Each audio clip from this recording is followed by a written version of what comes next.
오랜만이네. 그 말 애들은 잘 한마디가 지내지? 참 묘했어요.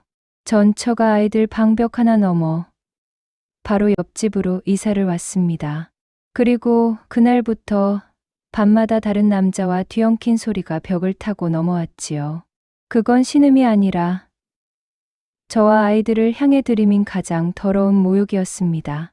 옆집으로 전처가 이사를 오다니요? 무조건 이유가 있겠네요. 오늘도 아주 재미난 사연이네요. 이 가슴 아픈 사연 같이 들어보실래요?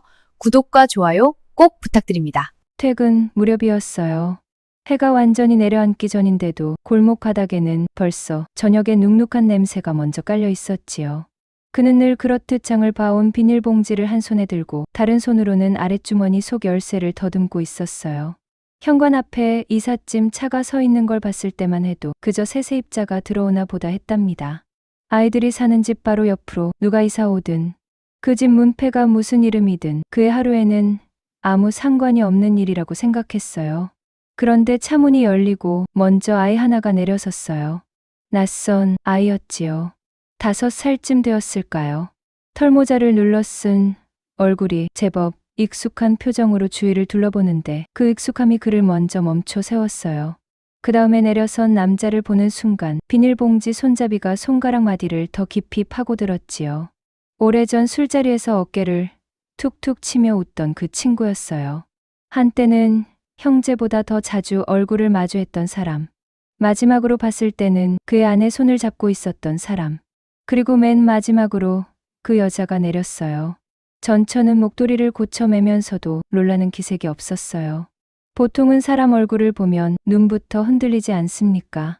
그런데 그 여자는 달랐어요. 계단 아래에 서 있는 그를 보자마자 입꼬리부터 먼저 움직였지요. 반갑다고 하기도 애매하고 미안하다고 하기에는 더더욱 아닌 꼭 이미 알고 있었던 사람처럼요. 그 웃음이 기분 나쁜 이유를 그는 금방 알았어요. 저 여자는 우연히 이사 온 사람이 아니라 여기서 자기 얼굴을 보여주려고 온 사람이었거든요. 오랜만이네. 그 말 한마디가 참 묘했어요. 멀리 떨어져 지내다 어쩌다 마주친 동창을 대하듯 가볍고 잊고 지낸 은행 업무를 확인하듯 무심했지요.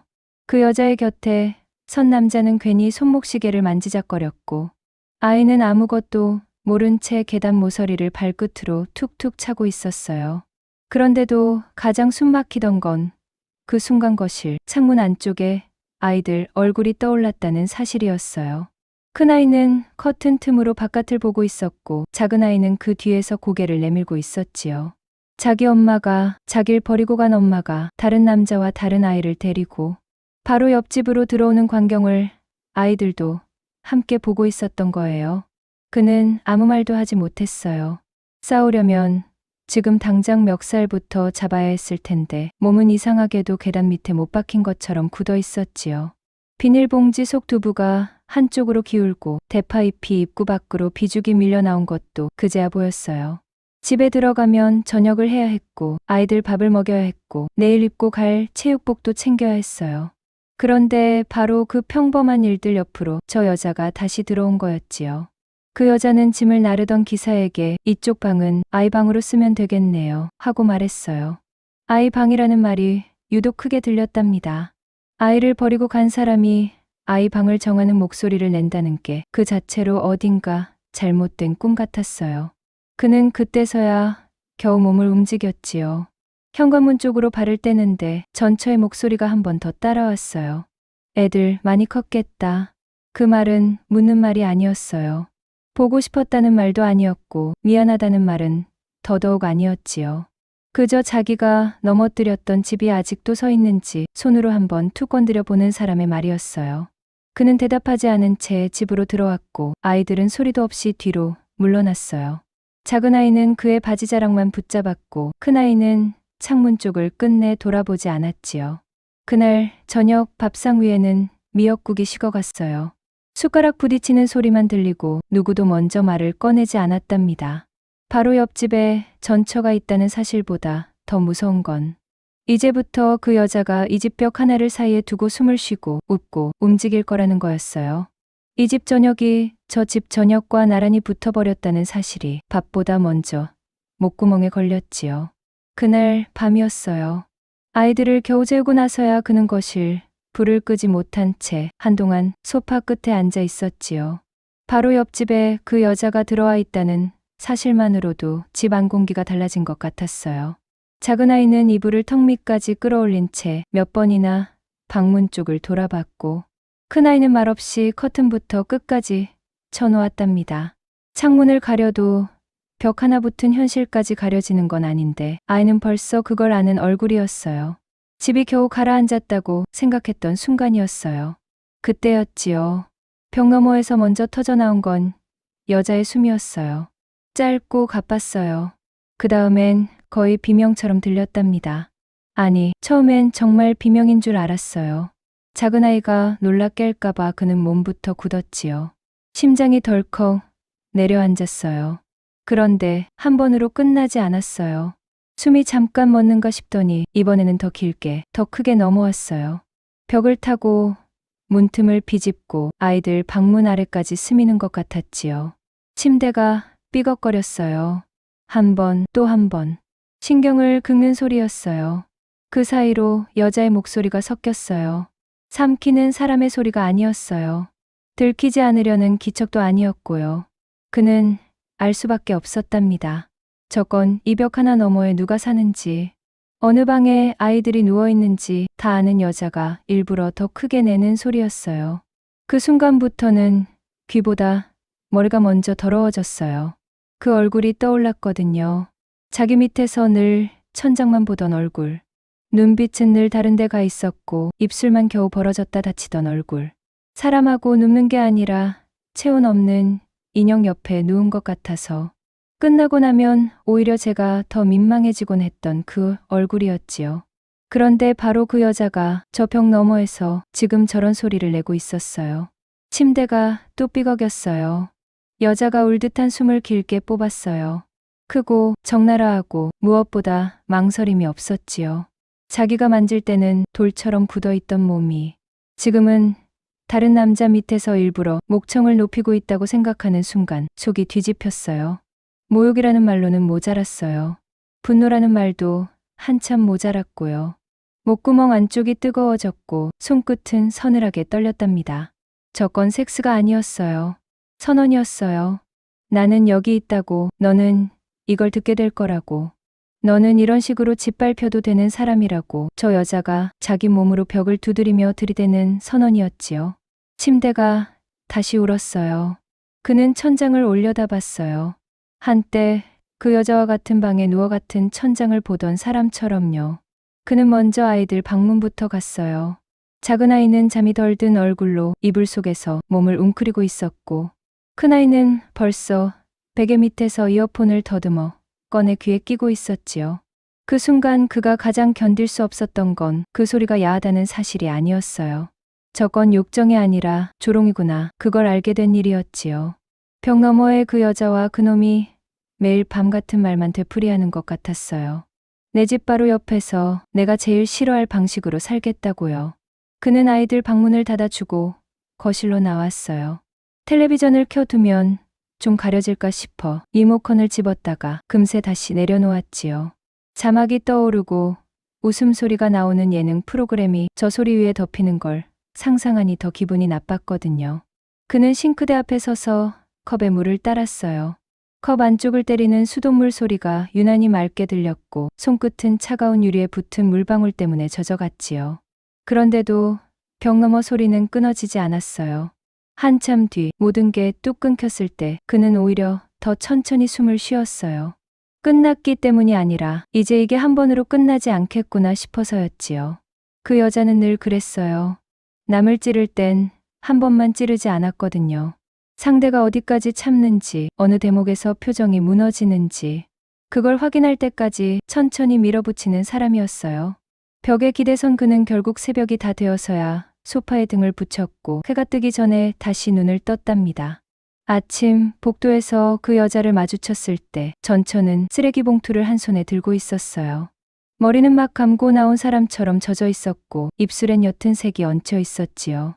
밤새 들리던 그 목소리의 주인이 바로 눈앞에 서 있는데 그 여자는 아무 일도 없었다는 듯 미소를 지었어요. 잘 주무셨어요? 그 말이 얼마나 뻔뻔한지 그는 처음엔 무슨 뜻인지도 잘 몰랐어요. 잘 잤느냐고요. 벽 너머에서 아이들 귀까지 찢어놓고 아침에 잘 잤느냐고 묻는 얼굴이었지요. 그는 들고 있던 음식물 봉투를 더 세게 움켜쥐었고 비닐 안에서 젖은 채소들이 축축하게 한번 쓸렸어요. 그 여자는 그의 대답을 기다리지도 않고 계단을 내려갔어요. 꼭 전날 밤 자기 몫을 다 끝낸 사람처럼 발걸음이 가벼웠답니다. 그 여자가 아이들에게 처음 말을 건 건 사흘째 오후였어요. 학교가 끝나고 아이들이 언덕을 올라올 시간쯤이었지요. 그는 평소보다 일찍 퇴근해 집 앞 편의점, 비닐봉지를 든 채 골목을 낚들어서던 참이었어요. 현관 앞에 전처가 서 있었답니다. 마치 자기 집 아이를 기다리는 사람처럼요. 손에는 작은 빵봉지가 들려 있었고 종이봉투 입구로 초코가 묻은 포장지가 뒤죽 나와 있었지요. 작은 아이가 먼저 멈춰 섰어요. 그 아이는 아직도 엄마라는 말에 몸이 먼저 반응하는 나이였거든요. 발끝이 계단 아래에서 얼어붙은 채로 전처 얼굴을 올려다보는데 그 눈빛을 본 순간 그는 속이 비어버리는 것 같았어요. 반가워서가 아니었어요. 버려진 아이가 자기 버린 사람 얼굴을 다시 봤을 때 잠깐 생기는 그 멍한 틈. 울어야 하는지 웃어야 하는지 도망가야 하는지 아직 모르는 표정이었지요. 엄마가 내가 좋아하던 거 사왔어. 전처는 봉지를 흔들었어요. 그 말투가 참 자연스러웠답니다. 5년 동안 생일날 전화 한 통 없던 사람이 열이 펄펄 끓어 응급실을 갈 때도 나타나지 않던 사람이 입학식도 졸업식도 모른 척한 사람이 마치 어제도 빵을 사다 준 사람처럼 말했어요. 큰아이는 곧바로 작은아이 앞을 막아섰지요. 그 애는 다 컸다는 티를 낼 나이는 아니었지만 적어도 누가 어디를 찔러 오는지는 아는 얼굴이 되었어요. 저희한테 이러지 마세요. 그 말이 아이 입에서 나왔다는 게 그의 가슴을 더 저리게 했어요. 원래 저런 말은 어른이 막아줘야 하는데 아이가 먼저 알아듣고 선을 긋고 있었거든요. 전처는 잠깐 웃음을 지우더니 금세 다시 부드러운 얼굴을 만들었어요. 그 변화가 너무 매끈해서 더 소름이 돋았지요. 왜 그렇게 말해? 엄마가 애들 좀 챙기겠다는데. 엄마. 그 단어를 저 입으로 다시 꺼낼 줄은 몰랐어요.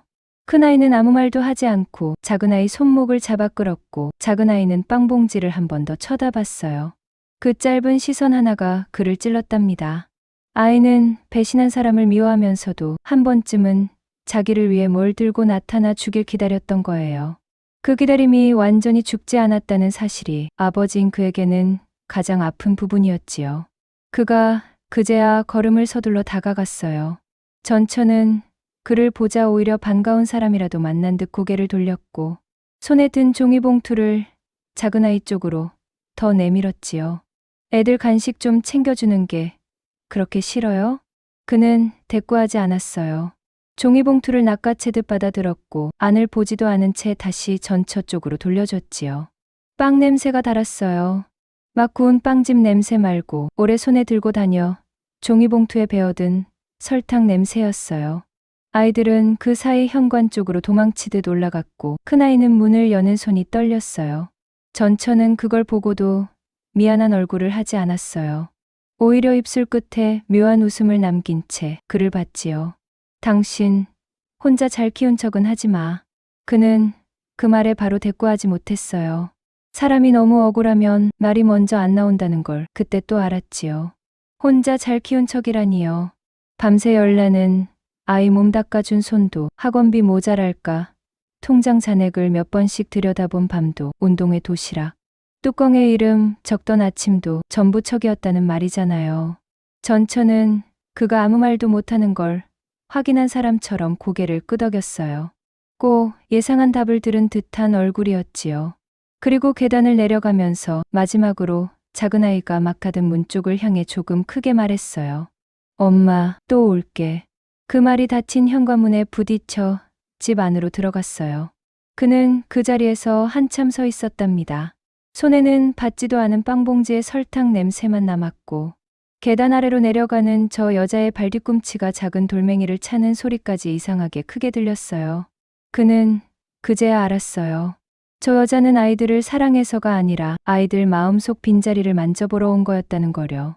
그날 저녁 작은 아이는 저녁밥을 먹다 말고 쿠쿠빵 이야기를 했어요. 먹고 싶다고 한 건 아니었어요. 그 빵집 이름을 기억하느냐고, 예전에 엄마가 진짜로 그 빵을 사온 적이 있었느냐고, 그런 식으로 빙빙 돌려 묻더군요. 아이는 자기가 흔들렸다는 걸 들키고 싶지 않은 얼굴이었어요.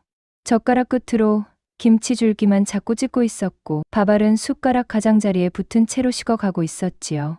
큰아이는 대번에 숟가락을 놓았어요. 탁 하고 그릇에 부딪히는 소리가 났는데 그 소리가 참 날카로웠답니다. 그 사람 엄마 아니야. 아버지가 해야 할 말을 형이 먼저 하고 있었어요. 작은 아이는 울지 않으려고 입술을 물었고 그는 두 아이 사이를 번갈아 봤어요. 큰아이 말이 틀린 건 아니었지만 아이 마음속에서 엄마라는 말 하나를 칼로 잘라내듯 끊어낼 수는 없는 일이었지요. 그 단어는 미워도 오래 남으니까요. 그건 자기가 낳은 사람보다 버린 사람이 더 잘 알고 있을지도 몰랐어요. 그날 밤 그는 아이들이 잠든 뒤 책상 서랍을 열어 오래된 파일을 꺼냈어요. 이혼 서류 사본, 양육권 판결문, 몇 년 전 주소 변경 신고서 같은 것들이 들어있는 누런 봉투였지요. 종이는 오래 접혀 있던 자리부터 먼저 닳아 있었고 파일 모서리는 손때로 반질반질했어요. 그걸 다시 꺼내보는 일이 좋을 리 없었는데 이상하게도 전처가 돌아오고 난 뒤부터는 자꾸 저 봉투가 눈에 밟혔어요. 내가 놓친 게 있었나? 그 여자가 다시 쓰려는 말이. 뭔가 미리 짐작해보고 싶은 마음이 자꾸만 손을 저기로 끌었지요. 그는 양육권 부분에 형광펜으로 줄을 그어둔 오래전 흔적을 보고 한참 가만히 있었어요. 그 줄은 당시에 자신이 얼마나 떨면서 저 문장을 읽었는지 그대로 말해주는 것 같았답니다. 아이들의 생활 안정을 위해 친권과 양육권은 남편에게 둔다. 참 사무적인 문장이지요. 그런데 그 문장 하나 어쩌고 그는 얼마나 많은 밤을 탁자 앞에서 보냈는지 몰라요. 그 여자는 그때도 아이들보다 자기 편한 쪽을 먼저 택했어요. 그랬던 사람이 이제 와서 빵봉지를 들고 칸관 앞에 선 거예요. 파일을 덮으려던 순간 벽 너머에서 다시 웃음소리가 났어요. 이번에는 일부러 창문이라도 열어둔 것처럼 더 또렷했지요. 그는 종이를 덮던 손을 멈췄고 한참 뒤에야 봉투를 천천히 밀어 넣었어요. 종이와 종이가 스치는 소리가 유난히 메마르게 들렸답니다. 그 메마른 소리 위로 또 여자의 가쁜 숨이 흘러들었어요. 그는 거실 등을 끄지 않은 채 그대로 소파에 앉았어요. 오늘은 텔레비전도 켜지 않았고 물도 마시지 않았어요. 이젠 알았거든요. 저 여자는 집안을 흔들기 전에 리듬부터 바꾸려 한다는 거려. 아이들 귀에, 그의 잠에, 이 집 저녁의 순서에 먼저 금을 내고 있었어요. 며칠 뒤 그는 관리실에 들렀어요. 명분은 택배 분실 여부를 묻는 일이었지만 실은 다른 걸 물으러 간 거였지요. 관리실 안은 오래 끓인 커피 냄새와 전기난로 열기 때문에 유난히 답답했어요. 탁자 위에는 입주민 연락망이 반쯤 펼쳐져 있었고 벽에는 이번 달 주차 민원 종이가 핀으로 꽂혀 있었지요. 그는 그 낯익은 생활의 냄새 속에서 오히려 더 불안해졌어요. 이런 평범한 공간 안에서 저 끔찍한 일이 함께 진행되고 있다는 게 자꾸 실감나서였답니다. 옆집 말인데요. 그 한마디를 꺼내기까지 시간이 걸렸어요. 관리실장은 처음엔 별 생각 없이 고개를 들었다가 곧 표정을 조금 바꿨지요. 이미 몇 마디들은 사람이란 얼굴이었어요. 그는 그 표정을 보고 가슴이 먼저 내려앉았어요. 이 동네에서 자기가 제일 마지막으로 알게 된 건가 싶어서요. 원래 그 집엔 다른 세입자가 들어오기로 돼 있었다고 했어요. 그런데 계약 직전에 갑자기 바뀌었답니다. 더 묘한 건 새로 계약하러 온 쪽에서 603호가 몇 식구냐, 아이는 몇 명이냐, 평소 집 비우는 시간은 어떠냐 같은 말을 슬쩍슬쩍 물었다는 거였어요. 관리실장은 그때만 해도 그냥 까다로운 사람인가 보다 했다고 했지요. 세입자들 중에는 별것도 아닌 걸 꼬치꼬치 묻는 사람 많으니까요. 그런데 이사 들어온 얼굴을 보고 나서야 이건 그냥 이사가 아니구나 싶었다고요. 그 말이 끝났을 때 그는 의자에 앉아 있으면서도 무릎 아래가 비는 느낌이었어요. 일부러 찾아온 거였어요. 하필 옆집이 아니라 일부러 옆집이었어요. 그 여자는 자기가 버리고 간 아이들 가까이 오고 싶어서 온 게 아니었지요. 그가 잘 사는지 못 사는지, 아이들이 자기를 잊었는지 못 잊었는지, 벽 하나 사이에서 직접 보고 싶어서 온 거였어요. 남자가 잘 버티는 꼴을 눈으로 확인하고 필요하면 다시 흔들고 그러려고요. 관리실을 나와 부동산에도 들렀어요. 부동산 사장은 처음엔 말을 아끼더니 그가 끝까지 자리를 뜨지 않자 결국 입을 열었지요. 계약하러 온 여자가 집 구조보다 창문 방향을 더 오래 봤다고 했어요. 특히 아이들 방이 어디쯤 맞닿는지, 베란다에서 베란다가 보이는지 그걸 유심히 확인했다는 거예요. 보통 사람은 수납장이나 보일러 상태를 보는데 저 여자는 사람 기척이 닿는 자리를 봤다는 거지요. 부동산 사무실 구석에는 작은 화분 하나가 말라 있었어요. 물을 못 먹어 흙이 갈라진 채였는데 그는 이상하게도 그 화분이 눈에 걸렸답니다. 흙이 다 마른 뒤에야 누가 한번 와서 억지로 물을 쏟아부은 것처럼 표면은 젖고 속은 그대로 굳어있는 화분이었어요. 전처가 꼭 그랬어요. 없는 정을 가장해야 할 때는 늘 너무 늦고 너무 계산적이었지요. 그는 부동산을 나와 한참 골목 끝에서 서 있었어요. 손에는 영수증도 전단지도 없었고 알아낸 건 오직 하나였어요. 이건 우연이 아니다. 저 여자는 돌아온 게 아니라 들이닥친 거다. 그 문장이 머릿속에서 오래 맴돌았답니다. 바람이 불 때마다 옆집 베란다에 널린 어린아이 양말 하나가 까딱까딱 흔들렸고 그 작은 양말이 그에게는 깃발처럼 보였어요. 우리는 여기 왔다고, 여길 차지하겠다고 그렇게 흔들리는 것 같았지요. 그날 저녁 그는 일부러 아이들 방 창문부터 닫았어요. 바람이 많이 드는 날도 아닌데 창틀을 한 번 더 눌러보고 잠금 장치도 확인했지요. 큰아이는 그런 글을 보고 아무 말도 하지 않았고 작은아이는 왜 창문까지 닫느냐고 묻다가 그 표정을 보고 그냥 입을 다물었어요. 그는 아이들 앞에서는 관리실에서 들은 이야기를 꺼내지 않았어요. 아이들 귀에 일부러 찾아왔다는 말까지 들어가면 이 집 안공기가 더 무거워질 것 같았거든요. 대신 그는 거실 책상에 앉아 오래전 휴대폰, 백업 파일을 뒤졌어요. 이혼 전후 문자 일부가 출력된 종이, 통화 기록 정리해둔 메모, 전처와 친구 이름이 함께 적힌 오래된 송금, 내역 같은 것들이 아직 남아 있었지요. 당시엔 미처 다 읽지 못했던 것들인데 지금 다시 꺼내보니 문장마다 이상하게 다른 얼굴을 하고 있었어요. 한때는 변명으로 보였던 말이 이제는 예고처럼 보였고 우연히 넘겼던 날짜가 지금 보니 준비 기간처럼 느껴졌답니다. 그는 친구 이름이 적힌 송금, 기록 옆에 손가락을 오래 얹어 두었어요. 그 남자는 한때 생활이 어렵다며 그에게 돈을 빌린 적이 있었어요. 아이 분유값이 급하다, 차 수리비가 밀렸다, 다음 달이면 갚는다는 말이 줄줄 붙어 있었지요. 그때 그는 전혀 몰랐어요. 자기 돈이 자기 집을 무너뜨릴 둘 사이에 먼저 흘러들어가고 있었을 줄은요. 그 기록을 보자 손끝이 축축해졌어요. 땀이 났는지 종이 모서리가 손가락에 달라붙었지요. 벽 너머는 이상할 만큼 조용했어요.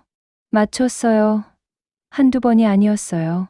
그가 집에 없는 시간이 언제쯤인지 이미 알아낸 사람처럼요. 학원 버스가 아이들을 내려주는 시간, 분리수거를 하러 내려가는 시간, 토요일 오전에 아이들이 축구공 들고 나가는 시간까지 기가 막히게 맞췄답니다. 한두 번이 아니었어요. 작은아이 가방 안에서 포장지도 뜯지 않은 젤리 한 봉지가 나왔고 큰아이 책상 위에는 자기 돈으로 사기엔 조금 비싼 펜이 놓여 있었지요. 아이들은 처음엔 누가 준 건지 말하지 않았어요. 들키면 혼날까 봐가 아니라 말하는 순간 집 안이 또 뒤집힐 걸 알아서였어요. 그는 젤리 봉지 뒷면을 한참 들여다봤어요. 대형마트 전용 행사 스티커가 붙어 있었고 포도향이라고 적힌 자주색 글씨 옆에 작은 별 그림이 찍혀 있었지요. 아주 하찮은 봉지였는데도 그걸 보는 순간 속이 무너졌어요. 5년 동안은 아이들 생일 선물 한 번 없던 사람이 이제 와서는 가방 안에 몰래 손을 넣고 있었으니까요. 남의 집 마음을 훔치려는 사람들은 늘 큰돈부터 쓰지 않더군요. 아이가 좋아할 만한 조그만 것부터 쥐어주지요. 손이 자기 쪽으로 익숙해질 때까지요. 작은 아이는 결국 울면서 말했어요. 그냥 받기만 했어. 그 말이 더 아팠답니다. 아이는 자기가 뭘 잘못했는지도 몰랐어요. 자기한테 뭘 내미는 손을 받았을 뿐인데 그게 집안 전체를 흔드는 일이 되고 있었으니까요. 큰아이는 동생 책가방을 뒤져 남은 것들을 모두 그의 앞에 꺼내 놓았어요. 헤어핀 하나, 초콜릿 2개, 캐릭터, 양말 한 켤레. 아이들 책상 위가 증거물 놓는 탁자처럼 변해버렸지요. 그는 그날 저녁 모든 물건을 하나의 상자에 담았어요. 작은 택배 상자였어요. 바닥에는 신문지를 깔고 그 위에 젤리와 양말과 펜을 차례차례 놓았지요. 종이끼리 스치는 바스락거림이 유난히 컸어요. 아이들은 그 모습을 문간에서 보고 있었고 작은 아이는 자기 때문이란 얼굴을 하고 있었답니다. 그는 아무 말도 하지 않았어요. 아이가 미안해할 일이 아니었거든요. 미안해야 할 사람은 늘 다른 데 있었지요. 상자를 들고 옆집 문을 두드린 건 밤 9시가 조금 넘어서였어요. 그는 일부러 아이들이 다 들어간 뒤를 골랐지요. 현관복도는 저녁 음식 냄새가 다 빠지고 난 뒤라 축축한 걸레 냄새만 남아 있었어요. 문 안쪽에서 잠깐 발소리가 멈췄고 잠시 후 전처가 문을 열었어요. 어깨에는 가디건이 걸쳐 있었고 머리는 한쪽으로만 대충 묶여 있었지요. 그 느슨한 차림이 꼭 이 집이 원래 자기 집인 사람 같았어요. 그는 말없이 상자를 내밀었어요. 전처는 상자 안을 들여다보고는 한쪽 눈썹을 아주 조금 치켜 올렸지요. 애들이 준 거예요? 그 말이 참 얄미웠어요. 준 거라니요. 마치 아이들이 먼저 달라고 해서 받은 것처럼 들리잖아요. 그는 처음으로 눈을 바로 마주보고 말했어요. 다시는 손대지 마. 전처는 그 말에 겁을 먹는 대신 아주 천천히 문을 더 열었어요. 안쪽 거실 불빛이 복도로 길게 흘러나왔고 그 빛 안에 그 친구 그림자도 비쳤지요. 친구는 소파쯤에 앉아 있었는지 일어나지도 않았어요. 그 무심함이 더 모욕적이었답니다. 이 집과 저 집이 이미 한판 위에 올라와 있다는 걸 그놈도 알고 있는 거였으니까요. 애들한테 엄마가 필요한 건 사실이잖아. 전처가 먼저 꺼낸 말은 사과가 아니었어요. 늘 저랬지요. 잘못을 한 사람이 아니라 판을 주도하는 사람처럼 말하는 버릇. 그는 상자를 든 팔에 힘을 줬고 모서리가 손바닥을 눌렀어요. 필요한 때는 없었잖아. 그 한마디가 나가고 나서야 그는 자기 목소리가 얼마나 낮아졌는지 알았어요. 소리를 지르지 않았는데도 더 위험한 목소리였지요. 그런데도 전처는 물러서지 않았어요. 오히려 살짝 웃었답니다. 당신 아직도 피해자 코스프레 해? 그 말이 떨어진 순간 현관문 손잡이를 쥔 그의 손등에 핏줄이 불끈 섰어요. 저 여자는 정말로 자기가 뭘 해도 이 남자는 못 덤빈다고 믿고 있었어요. 예전부터 그가 참고 삼키는 사람이라는 걸 너무 잘 알고 있었으니까요. 둘만 있으면 저렇게 본색을 드러내고 아이들 앞에서는 언제든 부드러운 얼굴을 만들 수 있다는 자신감이 얼굴 전체에 묻어 있었지요. 그때 안쪽에서 친구 목소리가 들렸어요. 그만하지. 그런데 말리는 목소리가 아니라 적당히 선만 넘지 말자는 사람 목소리였어요. 자기 집 안소란이 길어질까봐 짜증난 사람처럼요. 그는 그 소리를 듣고 비로소 똑똑히 알았어요. 이 둘은 죄책감으로 묶인 사이가 아니라 오래전부터 타인을 우습게 보는 버릇으로 묶인 사람들이란 거려. 그는 상자를 문 안바닥에 내려놨어요. 그리고 더 말하지 않았어요. 더 말해봐야 저 여자 입만 더 가벼워질 거라는 걸 알았거든요. 돌아서 계단 쪽으로 가는데 전처 목소리가 등에 꽂혔어요. 그러게 그때 나 좀 잡아보지 그랬어. 그는 그 자리에서 잠깐 멈췄어요. 뒤돌아보진 않았어요. 다만 그 말이 예전 자신이 얼마나 오래 참고 얼마나 늦게 무너졌는지를 정확히 찌르고 있다는 걸 알았지요. 계단 아래로 내려갈수록 발걸음은 무거워졌고 복도 등 불빛이 점점 누렇게 흐려졌어요. 그는 집 문 앞에 와서야 숨을 길게 내쉬었답니다. 열쇠가 구멍에 잘 들어가지 않을 만큼 손이 떨리고 있었어요. 진짜 이유는 뜻밖에도 전처가 아니라 친구 입에서 먼저 새어나왔어요. 어느 토요일 낮, 그는 분리수거를 하러 내려갔다가 1층 창고 옆에서 둘의 대화를 들었답니다. 일부러 엿들은 건 아니었어요. 캔을 담은 봉지를 내려놓으려는데 창고 문틈 너머로 낯익은 목소리가 먼저 새어나왔거든요. 친구는 잔뜩 짜증이 난 목소리였고 전처는 그보다 더 날카로웠어요. 돈 얘기였어요. 카드값이 막혔다는 말, 릴린 보증금 이야기, 친권을 다시 들먹이면 명분이 생긴다는 말, 아이들 앞으로 해두면 집 쪽도 엮을 수 있다는 말까지. 그 말들이 한꺼번에 쏟아졌지요. 그는 그 자리에서 몸이 얼어붙었어요. 바람이 드나드는 1층 창고 앞이었는데도 목덜미에는 땀이 흘렀답니다. 저 여자가 아이들한테 빵을 내밀고 학원 시간 맞춰 서성이고 엄마라는 말을 들이미는 이유가 다 저 안에 들어 있었어요. 생활이 막히자 다시 아이들을 꺼낸 거였어요. 전처는 말했어요. 애들만 우리 쪽으로 오면 돼. 그 문장이 참 서늘했답니다. 아이들이 사람이 아니라 방향이 되어 버린 말이었으니까요. 친구는 그 말에 대꾸를 흐렸지만 부정하지 않았어요. 오히려 학교 문제는 어떻게 하느냐, 동네 시선은 어떡하느냐, 그런 현실적인 계산만 늘어놓았지요. 사람이라면 부끄러움이 먼저 올라와야 할 대목에서 저 둘은 계산부터 하고 있었어요. 그는 끝까지 안으로 들어가지 않았어요. 문을 벌컥 열고 역사를 잡고 싶었는데 그렇게 하면 오히려 저들이 원하는 싸움판만 깔아주는 꼴이 될 것 같았지요. 그는 빈 캔 봉지를 다시 들고 조용히 뒤로 물러났어요.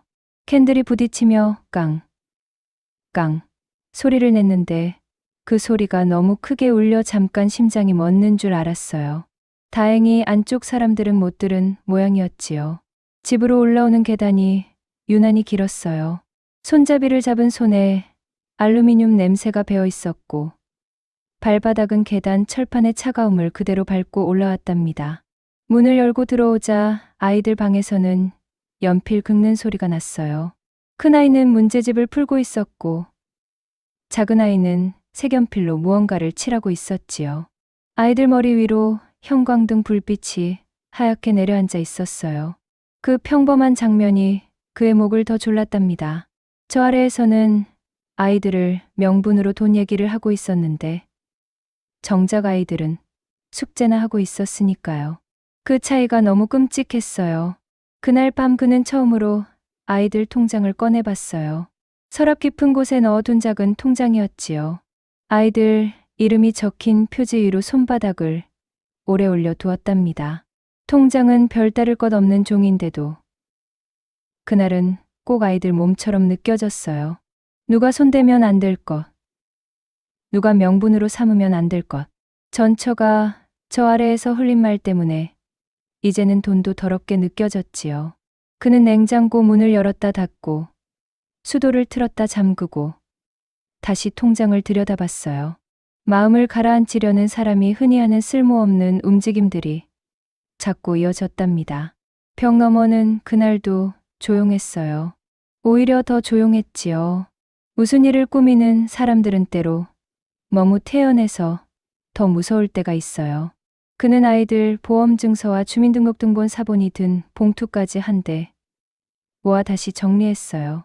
그 종이들이 앞으로 무기가 될 수도 있다는 생각이 들자 손끝이 아려왔어요. 그리고 그날 새벽 그는 휴대폰 메모장에 처음으로 문장을 적었어요. 이번엔 물러서지 말 것. 그 짧은 문장이 얼마나 낯설던지 한참을 들여다봤답니다. 그는 늘 참고 넘기고 삼키는 쪽이었어요. 그런데 이제는 그 버릇이 아이들 목까지 조를 것 같았어요. 벽 하나 사이의 싸움이 더럽고 유치해 보여도 이젠 집 안으로 들어오기 전에 막아야 한다는 걸 그제야 받아들였지요. 소문은 생각보다 빨리 번졌어요. 동네 슈퍼 아주머니가 어느 날 그를 붙잡고 조심스럽게 물었지요. 애들 엄마가 이제라도 보려고 하나 봐요? 그 말이 얼마나 기가 막히던지 그는 잠깐 대답도 못했어요. 전처는 이미 주변 사람들한테 다른 이야기를 뿌리고 있었던 거예요. 자기가 아이들을 못 본 건 남편이 막아서였다고. 이혼 후에도 애들 옆에 있고 싶었는데 사정이 안 됐다고. 이제야 겨우 가까이 왔다고요. 거짓말치고는 참 익숙한 문장들이었답니다. 그는 처음엔 해명하지 않았어요. 모든 집 사정 다 늘어놓고 다니는 사람이 되기 싫었거든요. 그런데 작은 아이가 학원 다녀와서 불쑥 묻더군요. 엄마가 아빠가 못 만나게 했대. 그 한마디에 그는 끝내 수저를 내려놨어요. 아이는 묻고 나서도 자기 질문이 얼마나 잔인한지 모르는 얼굴이었지요.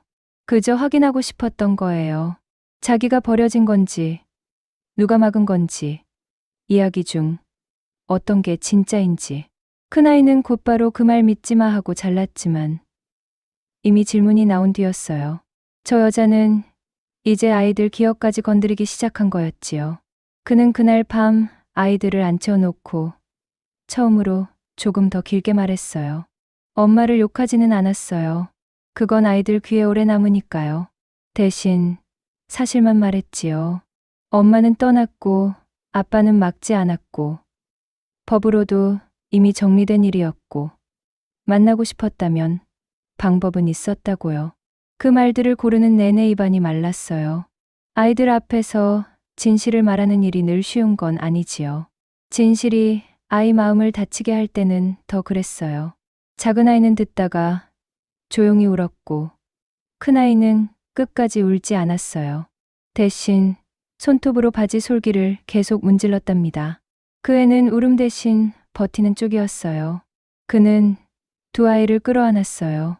세 사람이 한꺼번에 붙어 있으니 겨울 이불 속처럼 답답하고 따뜻했지요. 그런데도 그 품 안에서 그는 알았어요.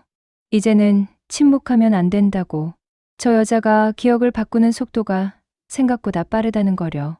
다음 날 아침 복도에서 전처는 또 아무 일도 없다는 얼굴을 하고 있었어요. 손에는 분리수거 봉투가 들려 있었고 머리핀 하나가 느슨하게 풀려 있었지요. 그는 평소 같으면 피했을 거예요. 그런데 그날은 멈췄답니다. 아이들 질문이 아직도 귓속에 남아 있었으니까요. 아이들한테 그런 말 하지 마. 전처는 곧장 웃었어요. 그 웃음이 어쩌면 그렇게 빠른지 준비해 둔 것처럼 보일 지경이었답니다. 왜요? 진실을 말한 건데. 그는 그 자리에서 더 말하지 않았어요. 저 여자는 사람 없는 복도에서도 연기를 할 수 있는 사람이란 걸 이미 알았거든요.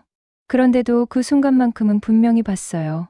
전처 눈 안쪽에 잠깐 번지는 조급함을요. 아이들이 완전히 넘어오지 않았다는 걸 저 여자도 느끼고 있었던 거예요. 그래서 더 급하게 말들을 뿌리고 있었지요. 그는 대꾸 없이 계단을 내려왔어요. 뒤에서 전처 목소리가 다시 따라왔어요. 당신 혼자만 애들 위하는 척하지 마. 그는 그 말을 듣고도 돌아보지 않았어요. 돌아보는 순간 또 저 여자가 원하는 장면이 될 것 같았거든요. 대신 계단 모서리를 꺾는 순간 주머니 속 휴대폰을 더 세게 움켜쥐었어요. 이제는 말로만 상대할 때가 아니었어요. 기록해야 했고 남겨야 했고 밖으로 꺼내야 했지요. 저 여자의 말이 아니라 저 여자가 한 행동들을요. 그는 오래된 문자들을 다시 뽑아 읽었어요. 이혼 직전 몇 달 동안의 것들이었지요.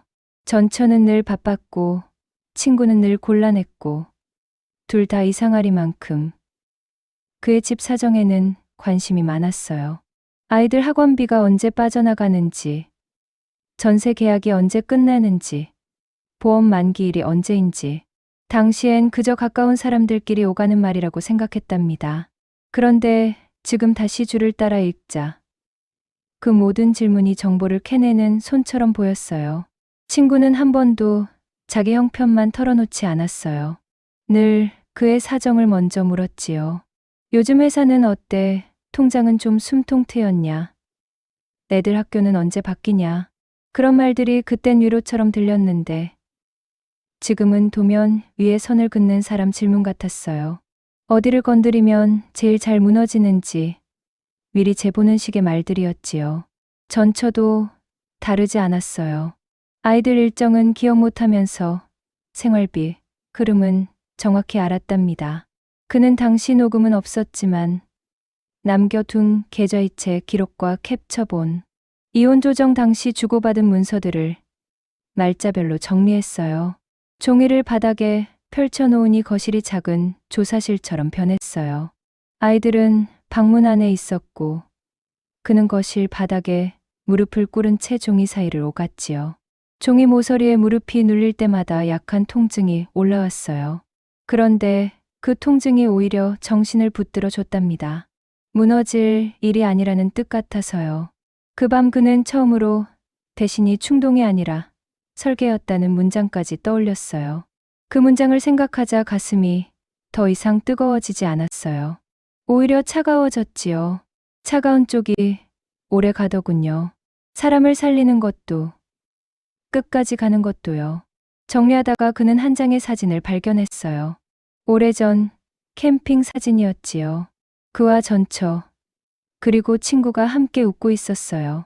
바람이 새던 날인지 텐트 천이 뒤쪽에서 크게 부풀어 있었고 그의 팔은 친구 어깨에 올라가 있었답니다. 세 사람이 한 프레임 안에서 다정해 보였어요. 너무 다정해서 오히려 숨이 막혔지요. 사진 속 자신은 저 사람을 믿고 있었어요. 자기 집 안사정도, 아이들 습관도, 전처와 싸운 날 밤도 다 저 사람 앞에서 말했을 거예요. 나중에 그 정보들이 어디로 흘러갈지 전혀 모른 채로요. 그는 사진을 오래 보지 못하고 뒤집어 놓았어요. 뒷면에 날짜가 적혀 있었는데 그걸 보는 순간 기분이 더 더러워졌답니다. 이미 시작됐을지도 모르는 시기였거든요. 그 웃음이 전부 가짜였다고 단정할 수는 없었어요. 그게 더 기분 나빴지요. 사람은 대체로 웃으면서도 대신하니까요. 진심이 조금 섞여 있다고 해서 죄가 가벼워지는 것도 아니었고요. 그는 뒤집힌 사진 위에 다른 서류를 덮어 놓았어요. 사진은 증거가 아니라 상처 쪽에 가까웠어요. 지금 필요한 건 상처를 들여다보는 일이 아니라 상처를 남긴 손을 정확히 잡아내는 일이었지요. 그는 새 파일을 하나 만들어 제목을 적었어요. 아이들 관련 접근 정리. 그 제목을 쓰는 동안 글씨가 유난히 반듯하게 나왔답니다. 이젠 그 여자의 말이 아니라 행동을 적을 생각이었어요. 날짜와 시간과 장소를요. 전처가 울기 시작한 건 아이들 앞이었어요. 늘 그랬지요. 둘만 있을 때는 비웃고 사람들이 있으면 목이 먼저 젖는 사람. 그날은 토요일 오후였고 작은 아이가 학원에서 돌아오는 시간에 맞춰 전처가 또 현관 앞에 서 있었어요. 그런데 이번에는 빵도 선물도 없었어요. 대신 자기 얼굴을 무기처럼 꺼내 들고 나왔지요. 눈가가 벌써 젖어 있었고 목소리는 누가 들어도 가엽게 떨렸어요. 엄마가 너무 보고 싶었어. 작은 아이는 걸음을 멈췄고 큰 아이는 바로 동생 앞으로 섰어요. 그 애는 이제 전처가 어떤 얼굴로 오는지 알고 있었어요. 그런데도 아이 눈앞에서 저렇게 오니까 아무리 미워도 순간 몸이 굳을 수밖에 없었지요. 전처는 큰아이 쪽을 보며 울먹였어요. 엄마가 잘못했어도 기회는 줘야지. 그 말은 아이에게 하는 말 같았지만 사실은 주변 귀에 들으라는 말이었어요.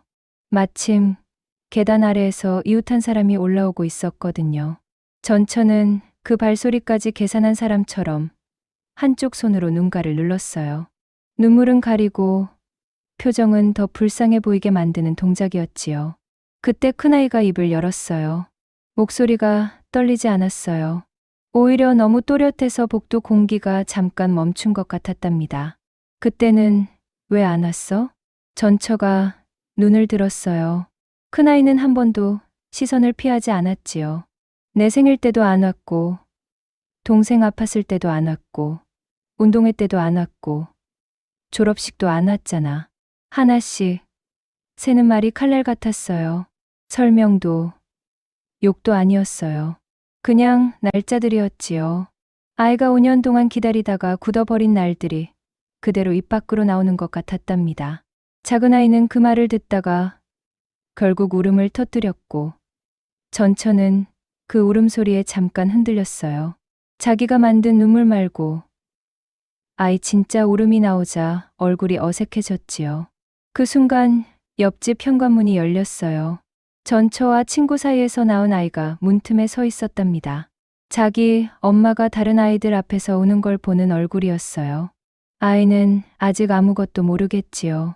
그런데도 그 장면을 본 것만으로 집 안 공기가 이상하게 뒤집혔어요. 전처는 자기 편 서사를 만들려다 결국 새 아이 앞에서 다 드러나 버린 셈이었으니까요. 전처는 그날 처음으로 말을 잇지 못했어요. 늘 준비된 대사를 가진 사람처럼 굴던 여자가 큰아이 앞에서는 입술만 달싹였지요. 그때는 하고 시작했다가 끝내 문장을 만들지 못했어요. 기다린 날이 없는 사람은 변명을 잘하지만 기다리게 만든 날이 너무 많은 사람은 결국 막히더군요. 그는 그 장면을 현관문 안쪽에서 보고 있었어요. 바로 뛰어나가지 않았어요. 아이가 자기 몫의 말을 하고 있었으니까요. 대신 작은 아이가 더 무너지기 전에 문을 열고 나갔지요. 작은 아이는 그의 다리에 매달렸고 큰 아이는 끝까지 전처를 보다가 천천히 고개를 돌렸어요. 그 얼굴이 너무 어른 같아서 오히려 가슴이 아팠답니다. 전처는 마지막으로 엄마도 사정이 있었어 하고 말했어요. 그런데 그 말은 더 이상 힘이 없었어요. 복도에 서 있던 이웃도 이제는 저 여자를 안쓰럽게 보기보다 이상하게 쳐다봤지요. 말이 늦으면 핑계가 되고 더 늦으면 소음이 되더군요. 전처의 말이 딱 그랬어요. 그는 아이들 어깨를 감싸 안고 집으로 들어왔어요. 현관문이 닫히는 순간 바깥 소리가 딱 잘렸지요. 아이들은 안에서 한참 울었고 그는 울음이 멎을 때까지 등을 쓸어줬어요. 손바닥 밑으로 느껴지는 어깨뼈들이 유난히 작았어요. 그 작은 뼈들 앞에서 그는 다시 생각했답니다. 싸움의 끝은 전처를 이기는 게 아니라 아이들이 더는 저런 얼굴로 서 있지 않게 만드는 일이어야 한다고요. 그는 더 미루지 않았어요. 학교 담임과 상담 일정을 잡았고 학원 원장에게도 상황을 간단히 알렸어요. 누가 아이들 앞에 접근하려 하는지, 누가 친권을 운운하며 말들을 흘리고 있는지 미리 밝혀두어야 했거든요. 서류를 챙겨 들고 학교, 교무실 앞에 앉아 있으니 운동장, 방송 소리와 복도 왁자한 기척이 이상하게 멀게 들렸어요. 여긴 원래 아이들 시간으로 돌아가는 곳인데 그는 어른들 추한 계산을 들고 와 앉아 있는 기분이었답니다. 담임은 생각보다 단호했어요. 아이들에게 외부 접근이 반복되면 기록을 남기겠다고 했고 필요하면 학교 차원에서도 대응하겠다고 했지요. 그는 그 말에 겨우 숨이 트였어요. 혼자 버틴다고 끝나는 일이 아니라는 걸 밖으로 말해두는 것만으로도 집의 벽이 조금 두꺼워질 수 있다는 걸 처음 느꼈답니다. 그 다음은 친척들이었어요. 그는 제일 말 빠른 큰 누나부터 찾았어요. 전처가 이미 친척 몇몇에게도 아이들을 보고 싶다는 식의 말을 흘린 눈치였거든요. 그는 감정 섞지 않고 사실만 말했어요. 언제 떠났는지, 그동안 뭘 안 했는지, 지금 무슨 접근을 하고 있는지.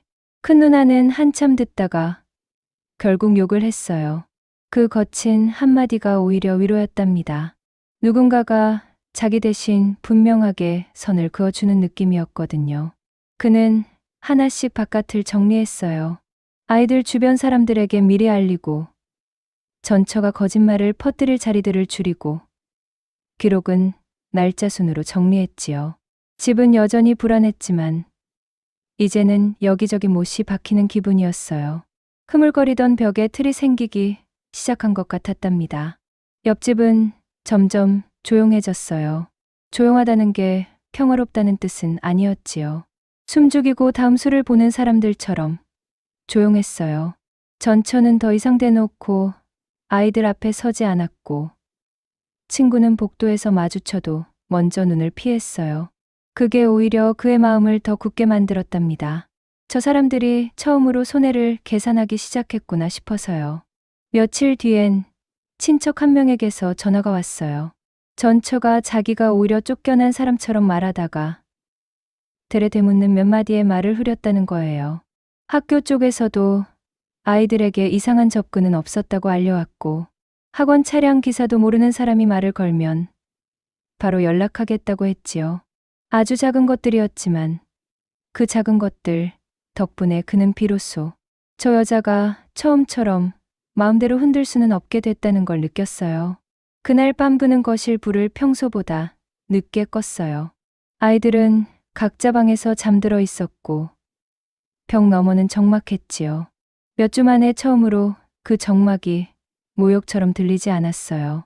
저쪽이 조용한 게 자신의 패배가 아니라 저쪽의 계산이 틀어지기 시작한 결과라는 걸 알았으니까요. 그는 싱크대에 기대서서 한참 창밖을 봤어요. 늦은 밤 베란다 난간에는 물기 맺힌 빨래집게 하나가 달려 있었고, 그 옆으로 바람이 지나갈 때마다 조그만 소리만 냈답니다. 큰 소리 없이도 버틸 수 있는 밤이 다시 오는구나 싶었어요. 떠나는 건 갑작스러웠어요. 어느 월요일 아침, 다시 이삿짐 차가 골목에 들어왔지요. 처음과 똑같은 차였는지 아닌지는 모르겠는데, 그 모습을 보는 순간 그는 이상하게도 금방 알아챘어요. 끝났구나. 저 사람들은 이제 여기서 버틸 수 없겠구나. 전처는 마지막까지 고개를 들고 다녔지만 얼굴살이 전보다 더 꺼져 있었어요. 친구는 짐을 나르면서도 무구와 눈이 마주칠까봐 모자를 눌렀었지요. 아이들은 창문으로 보지 않았어요. 그게 제일 달라진 점이었어요.